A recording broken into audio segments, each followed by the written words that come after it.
नमस्कार दोस्तों, फिर से स्वागत है आपका मेरे इस चैनल में। आज हम लोग देखेंगे कि ईएमआई कैसे निकालते हैं। मान लीजिए हमने कोई लोन लिया हुआ है,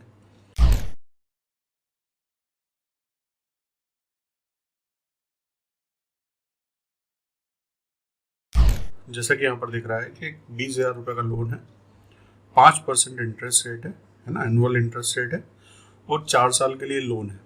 तो इसकी ईएमआई कितनी आएगी? तो नॉर्मल बेसिक तरीके से शुरू करते हैं। तो दोस्तों, कैलकुलेटेड वे से अगर निकालेंगे तो कैसे रहेगा? EMI is equal to P multiply by R। यहाँ P आपका प्रिंसिपल है, R है monthly rate of interest, multiply by 1 plus R। Okay, power कितना? N क्या है? Number of monthly payments, divided by 1 plus R यानी rate of interest, monthly rate of interest with power of number of monthly payments minus 1। चलिए यहाँ पर calculate करके देखते हैं। इक्वल्स, सबसे पहले क्या है? प्रिंसिपल ले लिया, ठीक है, मल्टीप्लाई बाय R। तो R क्या है? Rate of interest. तो रेट ऑफ इंटरेस्ट हमारे पास क्या है? ईयरली है। तो हम क्या करेंगे, इसे मैं जस्ट ब्रैकेट में ले लेता हूँ, ये divided by 12। Okay, bracket close, फिर मल्टीप्लाई बाय 1 प्लस फिर से R है। इसे कैलकुलेट करने के लिए इसे मैं फिर से ब्रैकेट में ले लेता हूँ और ये डिवाइडेड बाय 12। ठीक है, ब्रैकेट क्लोज एंड फिर से bracket close with power of n। तो ब्रैकेट स्टार्ट, क्योंकि हमारा जो यहाँ पर n यानी मंथली पेमेंट की जगह हमें क्या दिया हुआ है? ईयर्स दिए हुए हैं ना। तो ये ईयर मल्टीप्लाई बाय 12 कर देंगे, यहाँ ब्रैकेट क्लोज कर देते हैं इसको, डिवाइडेड बाय 2 ब्रैकेट्स लेते हैं, 1 प्लस r। हमारा क्या है?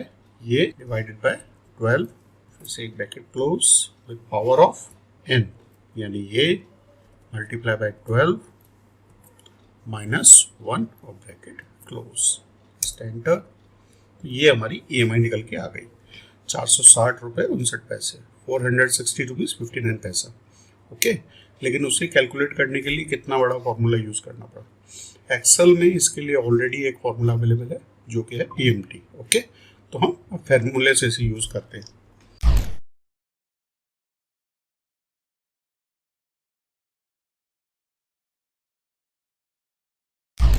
चलिए देखते हैं, नेक्स्ट शीट पे आ जाते हैं। यहाँ पर देखेंगे फॉर्मूला दिया हुआ है, सेम लोन अमाउंट हमारा 20,000 ही है, रेट ऑफ इंटरेस्ट 5% और ईयरली। यहाँ फॉर्मूला लगाते हैं, इक्वल्स PMT। तो ये हमसे सबसे पहले क्या पूछ रहा है? Rate of interest. ठीक है, तो रेट ऑफ इंटरेस्ट क्या है? 5। ठीक है, लेकिन ये क्या है? ईयरली है और हमें मंथली निकालना है। ठीक है ना, मंथली EMI निकालनी है। तो क्या करेंगे? सेम जैसा वहाँ किया था, डिवाइडेड बाय 12, कॉमा NPR यानी आपका पीरियड। तो यहाँ पर हमारा पीरियड कितना दिया हुआ है? 4 ईयर्स में दिया, लेकिन हम मंथली निकाल रहे हैं तो हम क्या करेंगे इसको? ये मल्टीप्लाई बाय 12। ठीक है, और PV यानी प्रेजेंट वैल्यू। तो प्रेजेंट वैल्यू हमारा लोन अमाउंट, लेकिन लोन अमाउंट को हम क्या करेंगे? नेगेटिव फिगर में लेंगे। अगर नहीं लेते हैं तो एक बार ब्रैकेट क्लोज करके एंटर मार के देखते हैं, हमारी EMI नेगेटिव में आ रही है। हम पॉजिटिव वैल्यू में चाहिए तो हम इसको माइनस लगा के जस्ट एंटर मारेंगे। देखिए 460 रुपीज़ 59 पैसा, सेम वैल्यू जो यहाँ आपके आई थी। ओके, ठीक है दोस्तों, इसके फॉर्मूला को विजिबल कर देता हूँ मैं फॉर्मूला टेक्स्ट से। ओके, अब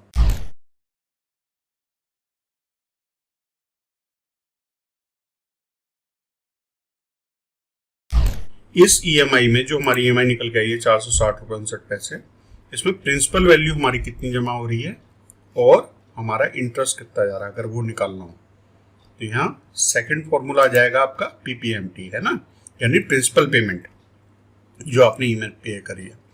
तो स्पेशली इसमें क्या होगा, जिस भी महीने का निकालना आपको महीना और आ जाएगा। जैसे हमने तीसरी EMI पे करी तो तीसरी EMI में मेरे प्रिंसिपल कितना गया है। ठीक है, तो चलिए लगाते हैं यहाँ पर PPMT, रेट ऑफ इंटरेस्ट ये सेम डिवाइडेड बाय 12 क्योंकि हमें मंथली निकालना है, कॉमा PR, यहाँ PR यानी पीरियड हो गया।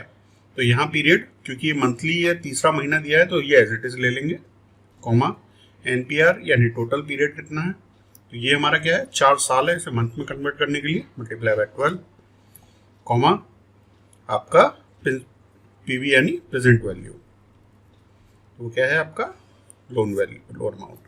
तो ब्रैकेट क्लोज करके एंटर, नेगेटिव में आ रहा है उसको पॉजिटिव लाने के लिए प्रिंसिपल वैल्यू को माइनस में करेंगे, ठीक है।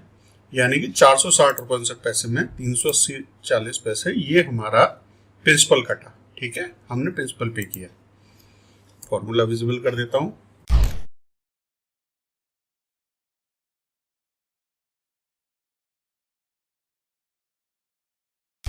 अब देख लेते हैं कि यहाँ पर प्रिंसिपल कितना घटा, तो इंटरेस्ट कितना घटा अगर मैं वैसे ही कैलकुलेट करूं, इस वैल्यू में से माइनस प्रिंसिपल अमाउंट, तो हमारा कितना आ रहा है 80 रुपये 18 पैसे।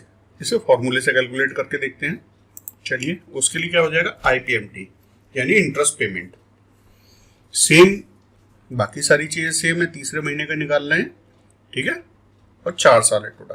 Equals IPMT rate of interest ये डिवाइडेड बाय 12 क्योंकि मंथली निकालना है, कॉमा पीरियड 3 क्योंकि ये मंथ में है इसलिए कुछ नहीं करना है इसको, कॉमा NPR यानी टोटल पीरियड तो वो ये है लेकिन इसे मल्टीप्लाई बाय 12 क्योंकि ये ईयर्स में है, कॉमा PV यानी प्रेजेंट वैल्यू। और इस बार हम इसको एडवांस में ही माइनस प्ले कर सकते हैं। Bracket close and just enter. तो हमने यहाँ के निकाला था 80 रुपये 18 पैसे और ये देखिए यहाँ पर निकल गया 80 रुपये 18 पैसे। अगर इसको और इसको दोनों को सम करते इतना आ रहा है 460 रुपये 59 पैसे, जो कि आपको यहाँ दिखाई दे रहा है, ठीक है। फॉर्मूला विजुअल कर देता हूँ, ठीक है दोस्तों। तो इस तरीके से हम हमारी EMI निकाल सकते हैं और पर्टिकुलरली स्पेशली किस महीने में कितनी प्रिंसिपल पे किया और कितना EMI और कितना इंटरेस्ट पे किया वो यहाँ से देख सकते हैं। तो आज का वीडियो कैसा लगा प्लीज़ मेरे को कमेंट में बताइएगा। मिलते हैं नेक्स्ट वीडियो में, तब तक के लिए थैंक यू।